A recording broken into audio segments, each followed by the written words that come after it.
सुप्रभात बच्चों। आइए ओझा जी की हिंदी कक्षा में आपका स्वागत है। आज की यह कक्षा 6 के उन विद्यार्थियों के लिए है जो हिंदी की साहित्य की पुस्तक गुंजन पढ़ रहे हैं, जो मधुबन प्रकाशन की है, और उसका पहला पाठ आज हम लोग शुरू करते हैं।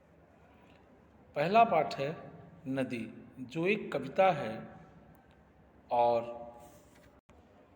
कविता के रचयिता हैं श्याम नारायण पांडे, जो वीर रस के कवि हैं और जिन्होंने हल्दी घाटी, जौहर आदि रचनाएं की हैं। इनका जन्म 1907 में उत्तर प्रदेश के आजमगढ़ के डुमराव गांव में हुआ था। इनकी रचनाओं में वीर रस की प्रधानता है। इनकी रचना हल्दी घाटी बहुत ही प्रसिद्ध रही है, जिसमें वीर रस अपने चरमोत्कर्ष पे पहुंचा है। और इनकी जो कविता हम पढ़ने जा रहे हैं वह है नदी।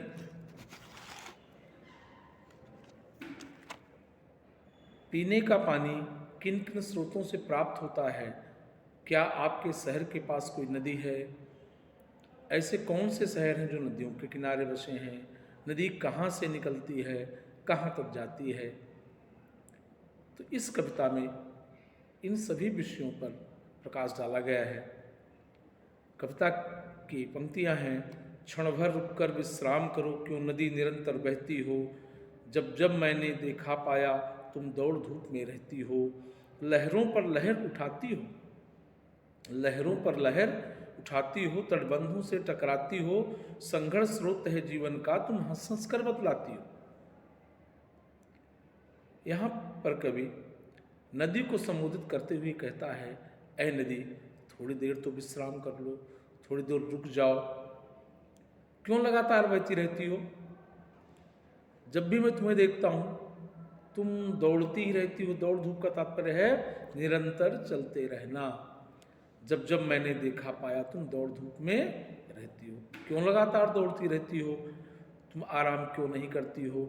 लहरों पर लहर उठाती हो, तटबंधों से टकराती हो। संघर्ष स्रोत है जीवन का, तुम हंस हंस कर बतलाती हो। कभी कहता है कि तुम्हारी लहरें निरंतर उड़ती गिरती रहती हैं और दोनों तटों से टकराती रहती हैं। मानो तुम ये बताती हो कि जीवन का स्रोत ही संघर्ष है, संघर्ष से ही जीवन शुरू होता है, संघर्ष से ही जीवन गतिमान होता है। मानो तुम ये हंस हंस करके सबको बतला रही हो कि हमें निरंतर संघर्ष करते रहना चाहिए, चलते रहना चाहिए।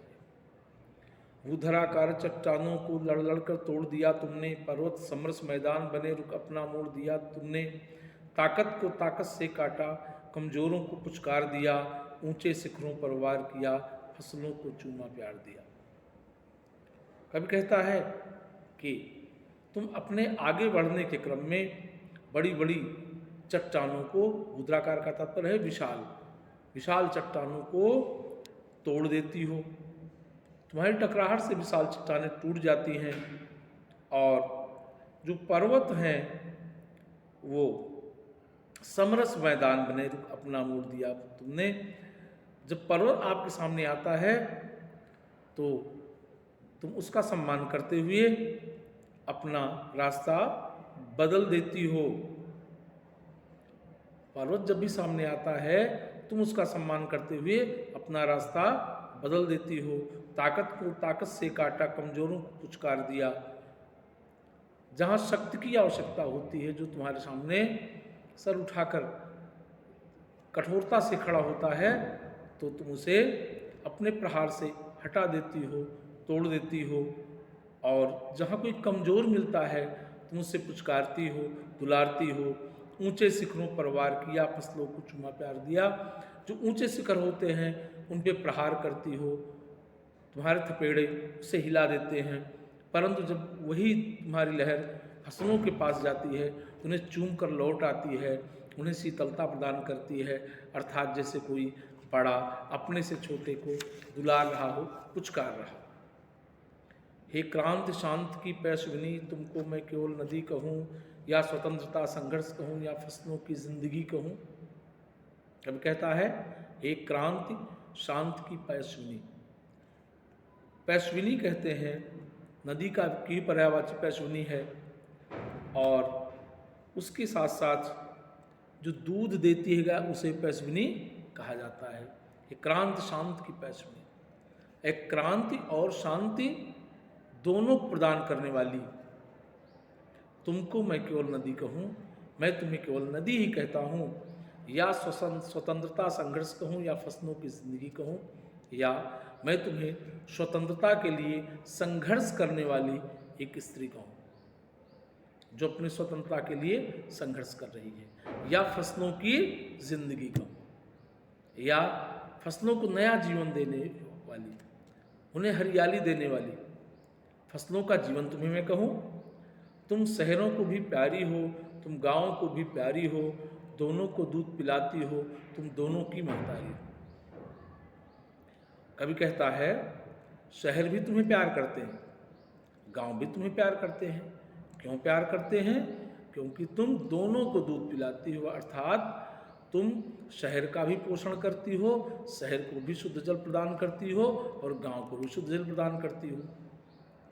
और जो पोषण करता है वो कौन होता है? उसे माँ कहा जाता है। तुम तो दोनों की माँ हो। नंगल भाखड़ा रिहंद आज तेरे जाए हैं छोने हैं, तेरी महानता के आगे पर्वत पिलकते बौने हैं। कभी कहता है भाखड़ा नंगल रिहंद आदि बांध जो हैं वे तुझसे ही जन्म लिए हैं, उनका जन्म तुझसे ही हुआ है, और तेरे ही बेटे बेटियां हैं। आप जानते हैं मैंने कक्षा में ही पढ़ाया है, रिहंद बांध और भाखड़ा नंगल बांध जल विद्युत परियोजनाएं हैं जो नदियों पर बांध बना करके बनाई गई हैं और उनसे बिजली पैदा की जाती है। इसलिए कवि कहता है कि रिहंद और भाखड़ा नंगल बांध ये तेरे ही उत्पन्न किए हुए हैं, तेरे ही बेटे बेटियां हैं, तेरी महानता के आगे पर्वत पिलकते पौने हैं। कवि कहता है कि तुम तो इतनी महान हो कि पर्वत की ऊंचाई भी तुम्हारे सामने बौनी लगती है, छोटी लगती है।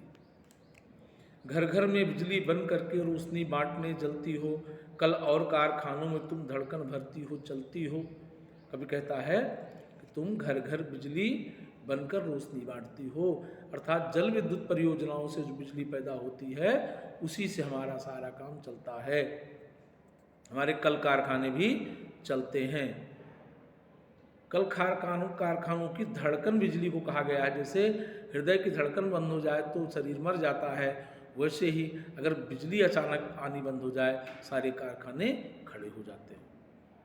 तेरी लहरों में अंकित है संस्कृतियों का उत्थान पतन, तुमको देखा जिंदगी हंसी, तुम रूठ गई रूठा जीवन। कभी कहता है तेरी लहरों ने संस्कृति का उत्थान और पतन, विकास और विनाश दोनों देखा है। तुम इतनी पुरानी हो कि तुमने महाभारत का युद्ध भी देखा है, रामायण की कथा भी देखी है, मुगलों के आक्रमण भी देखे हैं, चंद्रगुप्त मौर्य का ऐश्वर्य भी देखा है, ब्रिटिशर्स का राज्य भी देखा है। इसलिए मैं ये कहूँगा कि तेरी लहरों में अंकित है संस्कृतियों का उत्थान पतन, तुमको देखा जिंदगी हंसी, तुम रूठ गई रूठा जीवन।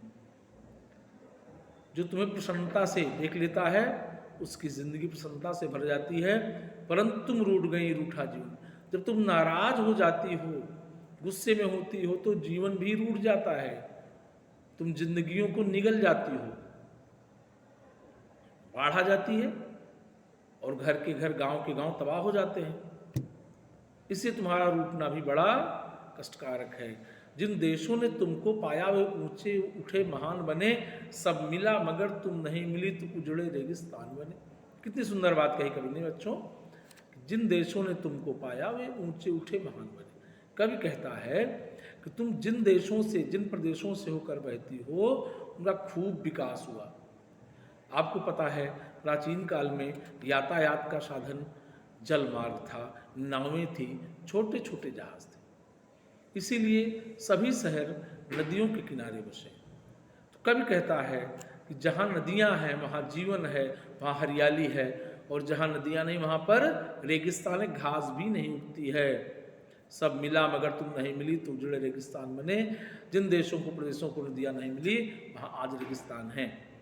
सैलाब रूप धारण कर तुम उफनाती हो, जब लहर लहर पुल सड़क रेल बह जाते हैं, थर थर करते हैं गांव से। कभी कहता है कि जब तुम बाढ़ का रूप धारण करती हो तो क्या होता है, तुम्हारा फैलाव होता है, उफनाती हो, लहरों पे लहरें आती हैं। और आपको पता है उत्तराखंड में भी जब बाढ़ आई थी, किस तरह से जल विद्युत परियोजना का बांध जैसे तिनके की तरह बह गया। आपने वीडियोस देखे होंगे, और उसमें बांध पे खड़े सैकड़ों लोग उड़ गए, जैसे चिड़िया उड़ जाती है। इसलिए कवि कहता है पुल सड़क रेल बह जाते हैं, थर थर करते हैं गांव शहर।